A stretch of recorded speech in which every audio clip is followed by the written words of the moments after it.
Hello YouTube, my name's Sean Connors and this is Outsiders, and today's video really is all about you as DMs. Now, what I would like you to do is attempt to answer the questions I'm going to ask myself, and then obviously make a note of them, and then reply via a video format, probably in the same way that I'm going to do. I think it'll be a great way for us to all look at how we as DMs, how we came into the hobby, what makes us tick, and adds a little bit more personality around the edges, I hope. And there'll probably be some quite revealing facts, I think, that will be very useful to those people that actually follow your channels or my channel. And I think it'd be a great way for them to find out a little bit more about you, which will hopefully promote them into looking more at your channel.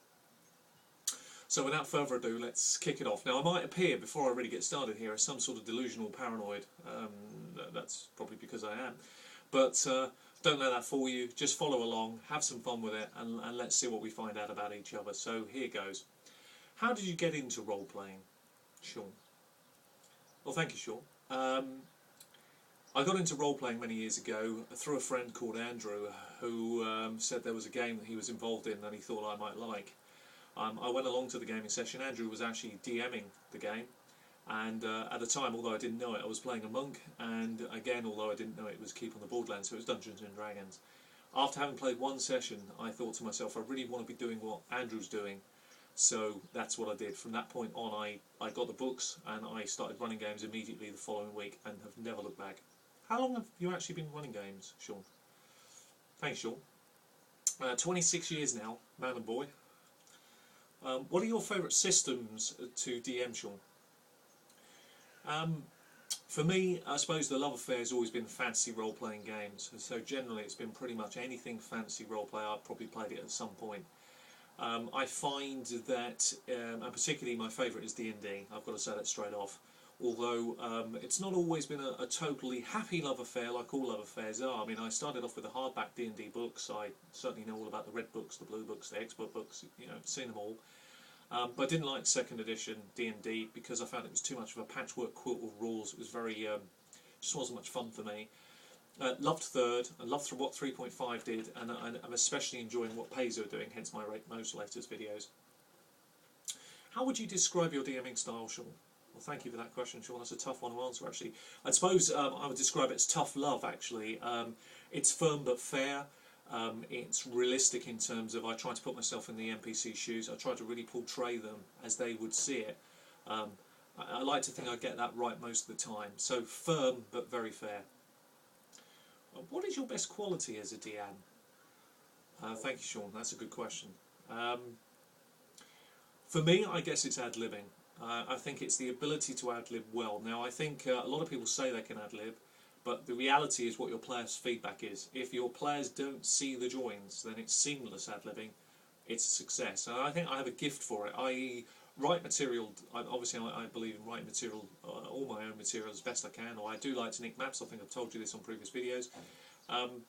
But I find myself, when you're in the middle of a game, there's something, a spark will hit you, and you run with it, and if you can do it really well and really quickly and just build on it, that's seamless ad-libbing. That's my best quality.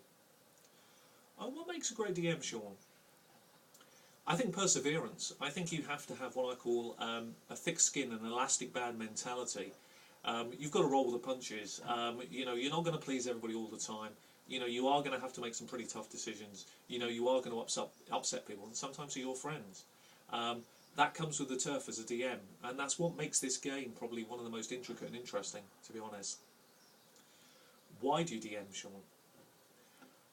That's an awesome question, actually. That's very tough to touch on, mainly because, for me, I guess it's as close as I'm ever going to be to being a film director or a real book writer, established book writer, and it's a phenomenal way to entertain your friends. My friend once said it well, which is, what I do sometimes, he said to me, he said, what you do well is you turn your ideas into the best film or best book you've ever written, and you roll them into this story which makes us all feel that it comes to life, so we can escape for a few hours at a time. And I think that's a wonderful thing to say, and it makes you appreciate all the things you do well, and you know, why you DM. What would you say, what would your players say about you, Sean? Hopefully, pretty much what I've already said. So I'd like to think that if they were here now as fly on the wall, as fly on the walls, they would actually say, he's tough, he's fair, he continues to interest us through different twists and various ways that he looks at things that makes us want to come back, and that's why we love and enjoy his games. I hope that's what they'd say. What things irritate you as a DM about yourself or about the hobby? I think if we're talking about the hobby, probably is the best angle to go down here. One of the things that can irritate you about DMing is that precisely how I answered the previous question about having to have a thick skin, or the preparation that you put in, the stuff that you do that's unseen sometimes. I know a lot of stuff is unseen, because you know what it's like, you get a lot of players that turn up and they don't even come prepared. That really ticks me off, actually. You put all this bloody effort in, and then you get some idiot who can't even be bothered to read his character properly. Yeah, it's just rude, actually. Or they come along and they use their, this is what my character would do excuse for crap play. I really don't like it at all, unless it's justified. There's a very fine line. I always say there's a very fine line between good and bad roleplay. But those are the sort of things that really, really irritate me. It's the stuff that people don't see, so you don't get any credit for it. Or it's the stuff they do and try and justify behind bad actions. That really gets on my wig. What makes a great player in your view, Sean? I think committed. I think they have to be a committed player. They have to turn up as they say they're going to do, and know their character, with wherever they are as a player along the journey of discovery, really, with it. Do the best that they can do. Work as a team makes a great player. Someone who's always thinking about others is brilliant. I love players that help each other and work together. I don't always think they have to see eye to eye, but ultimately you've got to have a course of action that you all agree upon. So for me, I guess it's perseverance for them as well, being a committed player, working as a team, trying to be the best that they can be. I love that in a player. If he can really wants to be the best player he can be, I'm all for that. And finally, Sean, what piece of advice or advices would you give to any DM to help them around the hobby? What piece of advice or advice would you give? Well, I've got two pieces of advice. One I've already touched on, and one that I think is a gem. The first piece of advice is pretty simply have a thick skin and an elastic band mentality as you DM. Don't worry if things don't work out for you. Do the best you can do. Learn from your mistakes and keep going. Don't stop. The other thing I would say is that you probably will have written, if you're any good, you'll have written your own stuff. And that's great. And some DMs will tell you that, it's okay to nick other players' ideas if it's better than yours. And I would totally agree with that. But there is one other thing that is much more critical than that, which I think is one of the gems of advanced DMing. Know your time period.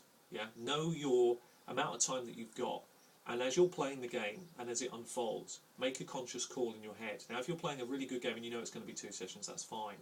But even how you bring to an end a particular session can leave the players wanting more. It's that classic, you want them to. It wants to end on a high, even though there might be more to come, so that players leave with that feeling of, God, I can't wait for the next session. It's that cliffhanger, but not the traditional cliffhanger of what will happen to Jimmy next. No, it's more about you've just had this fantastic piece and it's just ended on a really big high.